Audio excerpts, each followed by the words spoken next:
The S&P 500, the Nasdaq 100. We're back. We're talking the markets, everything in between. Now, if you want to get the gist and the most important things going into this week, you can click off the video right now if you really need to.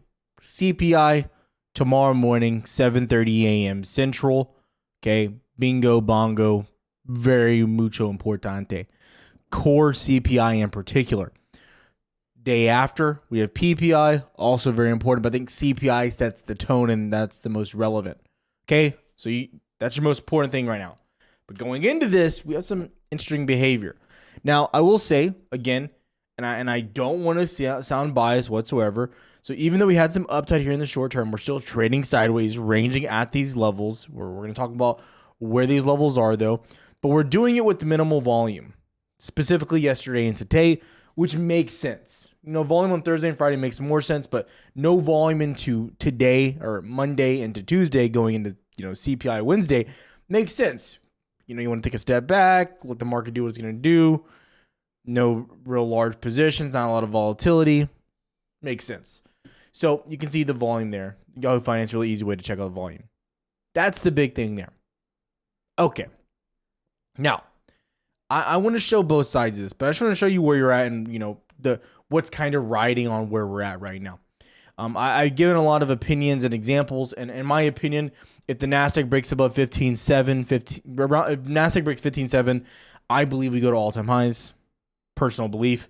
But there's a lot going into this market and a lot of things that we haven't really been able to talk about with where we're at. We're at a major inflection point across the board.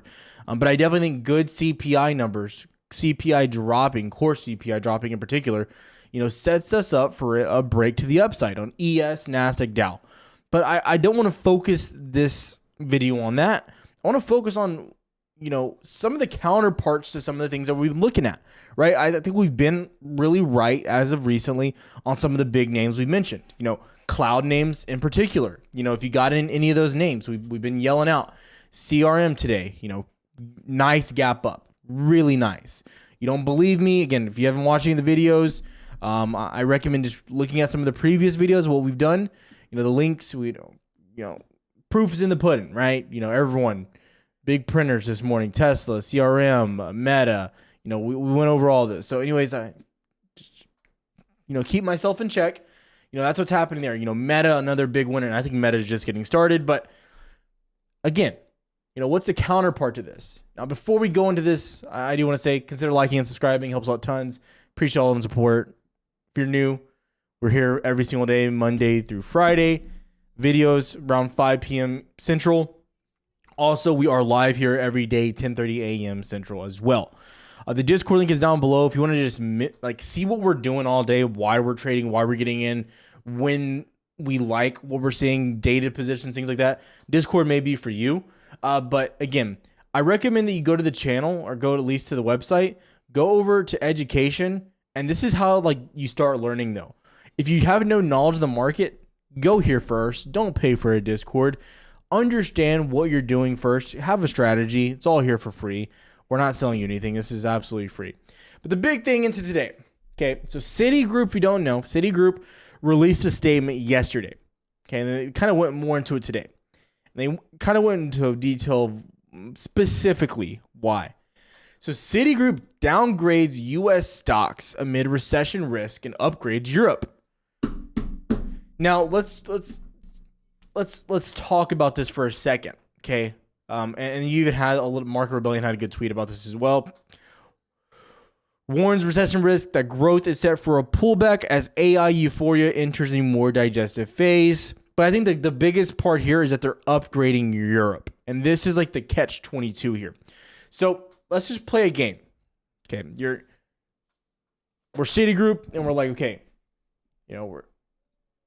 we're going to downgrade our targets for, ES and the Nasdaq. U.S. equities, we don't have the faith. But where they do have faith and what they do like is Europe. And we just got to compare apples to apples here. What do we know about Europe? They're continuing to raise by 50 basis points. Double what we're doing. And they don't have a sign of slowing down yet. their inflation numbers are still worse than ours are. They have the whole Russia thing happening right next to them. It's just like building blocks of just terrible. Now, I'm not saying America, we're out of the woodwork. I have not said that. Core inflation still needs to drop. But I'll say this. Seeing unemployment go up slightly. We're still seeing growth in companies. This earnings season will give us a real clear answer on those companies. But things are kind of working in the right direction. The home market is slowing here in America, and it probably will continue to slow down for the better part of the next 6 months. But overall, if we compare markets, America is definitely in a better position than Europe is. I'm just saying. Not to mention, on top of this, again, I'm going to continue to say this. You have an election coming up in like a year. What do we know about elections? You want the market to look as good as possible because those voters are going to be counting on you. So I think this is very important to be looking at and taking into perspective at this moment. And I don't want to ignore what Citigroup is saying. I don't want to ignore this because I do think AI is a little bit euphoria. But if we can continue to show growth across the board based on what's happening with AI, then I don't think that it's just euphoria. We have to look at it from a bullet point of if NVIDIA's continuing raising expectations and AMD is making more money quarter over quarter and Microsoft is now making more money and making new deals and stealing market share from Google, is it euphoria or is this a game changer? And that's where you kind of have to meet them in the middle and, do your own research. So I definitely think we have to do a little bit of research here. I will also say Morgan Stanley still believes we will break, I think they said 45.50 on ES. So their targets are still there. Also, too, we had a question in Discord, and I don't want to cover this too in detail. Okay, I don't. But they're going to be basically changing the way the Nasdaq is made up, or they're rebalancing it, just so you know. And that will have a minor effect on the market, but I don't think that that's going to change the fact of what stocks are running and how much they're running. Ultimately, all tech is destroying, and if they just... right now the damage is kind of already done. So if they rebalance this thing to where they say, let's say hypothetically, cloud names get more, hold of the Nasdaq, more percent hold, right, than what they do now. Let's say, for instance, cloud makes up 5% of the Nasdaq. Let's say they make up 8% of the Nasdaq. Now, I just want to let you think about this for yourself. Again, cloud names have a lot of room to run, which is why I've been harping on these, right? Datadog, CRM, they have a lot of room to go. A lot. So if you just reduce some of these, like Microsoft, etc., what happens when the cloud names and the names that have been slower start to run, which they will because they haven't run. I'm just saying. I've been saying cloud names for a while, and they start moving 5-10% a day. Everyone's all interested now. So I just want to say, you're just going to get the same type of movement on the Nasdaq. It's like you're just going from one to another. And again, yeah, Microsoft, I get it's at all-time highs again, but I don't think this is going to hold the market down or anything like that. So I just want to throw that out the window so people understand that viewpoint there. So those are my views on what's happening with Citigroup, Nasdaq rebalancing. It's not that important to me. I'm not really worried, okay? People are going to get mad about this part of the video, and they'll probably comment down below and start raging. Good for you. We'll read the comment. I'll leave you a thumbs up or a smiley face. See you tomorrow. That's what I'll say. Anyways, going back into some of these fundamental viewpoints, again, the dollar getting absolutely brutally attacked, just disgusting, going straight down. Again, pushing for the idea of a risk-on mentality in the market. Once again, who'd have thought? Who drew this one up? Oil, definitely interesting. We've been talking a lot about oil. Oil continues to move up. Very interesting behavior. Now, the big question is going to be when you hit the higher low or the lower high trend. How do you respect this? And do we push back down? Definitely worth keeping an eye on. This will not affect our CPI and PPI numbers this go around, in my opinion. It will be more of next month what we need to be watching for. So again, keep it on your radar, but don't care in the short term right now. We can also go down to yields. Again, you saw a little bit of a spike back on yields, a little bit of buying, kind of just a flat overall day here. What's really interesting, though, is you started to see gold a little bit more of a bounce up here. You have to really zoom in here on the daily. And in my opinion, Same thing with VIX. You know, what's happening with VIX and what's happening in gold. I think if you have people buying these going into these data pools as a hedge, makes sense. Honestly, gold's the best bet when you're going into these as a hedge, but still, what I think is happening currently there as well. So again, nothing super exciting across the board on any of these. Okay, besides the dollar, which we kind of expected. Now, the interesting thing on the day was, again, the Russell. And I'm going to continue talking about the Russell because it is the most interesting part of the market right now. When we look at the Russell for a risk on, risk off mentality, once again, you can see we were trading here. We mounted, broke above, mounted, pushed up. And then today we broke local highs and are pushing up. In comparison, you can look at the Russell. You are higher than where it was here in the Nasdaq at highs there. You are higher than where ES was as well. You're pushing up solo. Now, what do we know about the Russell? Don't shoot the messenger, but the Russell has been one of the very best leaders in the market. Now, again, I have my positions already. I've been sitting in them comfortably. There's no reason to over leverage going into these, big events like CPI and PPI. But nevertheless, still a very interesting setup that we're getting and makes me hopeful of the risk on mentality that I'm looking at the market right now. Okay? But for the rest of this video, about the next 3-4 minutes, I want to talk about one major bullet point in the market that has my interest. And I think a lot of you guys have been interested in this specific sector. And a little bit of a rant, but here we go. Everyone's been asking about these smaller names. I mean, they're not really, they're like mid caps, like PayPal and Roblox, and we have Coinbase and just all these names, Lucid and Rivian. And this is for you that have been asking these questions. I believe the next 3 weeks, give or take, could be the momentum shift in the market that we've been really looking for.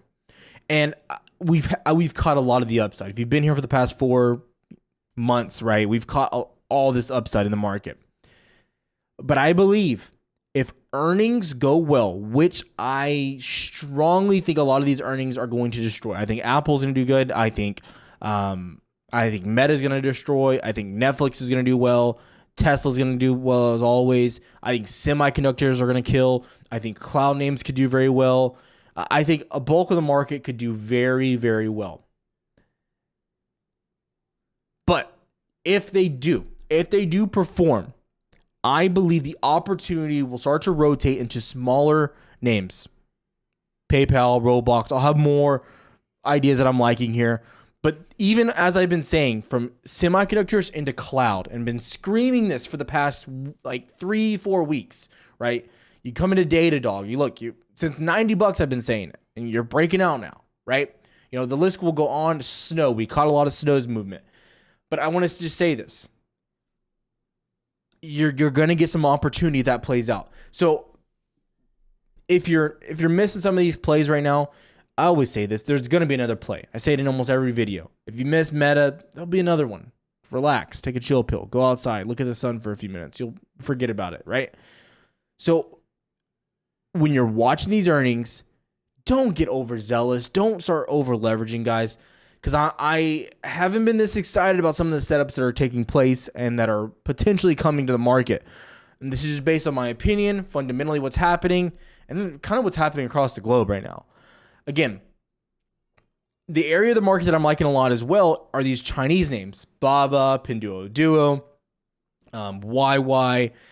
There's a lot, okay? Baidu. And these names are being held down. Alibaba in particular, incredible. One of my favorite names. Clear inverted head and shoulders. Beautiful. But I just want to say, the opportunity is going to come. I think Baba right now is a great opportunity to get in. Just going to say that right now. You're mounted to the 200 SMA. But you're going to get more and more opportunities. So just be patient right now. Because I'm telling you, we are going to have a lot of fun here on the channel in the next month. If earnings perform, if they perform well, we are going to have a lot of fun. I'm not going to say it's going to be full 2021 again, but we're going to have some good times here, people. I want to say that right now. So just be prepared. Keep your head on a swivel. Be paying attention to the news, the fundamentals. And if anything, when you're not taking trades, let's say you miss some of these opportunities or slow days like CPI, PPI, or Fed meetings, go to the website, guys. Start getting better. You know, you can quickly search on our website as well for quick subjects if you want to, right? You can just quickly search all on our website, 90MA. What do we like here, right? All these articles here are for free. Start taking advantage, right? On our channel too. Go to my personal channel, go to the option drops, go over to channels. You have Jay's channel and my channel. Go there. Start learning. Start trying to educate yourself. That's why we make educational videos for free. We don't sell a course, right? We have no interest in doing full-on courses, right? At least for right now, we don't. So it's all for free. Take advantage of the free stuff. Everyone's like, oh, you charge for everything. No, we don't. Because I'm telling you, when the opportunity comes, everyone's like, oh, don't be the guys like, I missed out on it again. Okay, I can only say that so much. So I encourage you guys, get your heads in the books, in the journal, start doing work, understand where you've been messing up recently, how you can maybe fix that for your risk reward going forward. Like I'm telling you, next few weeks are going to be exciting. They're going to be fun. All eyes on earnings. I'm extremely excited. Very, very, very excited. Have a good one, trader.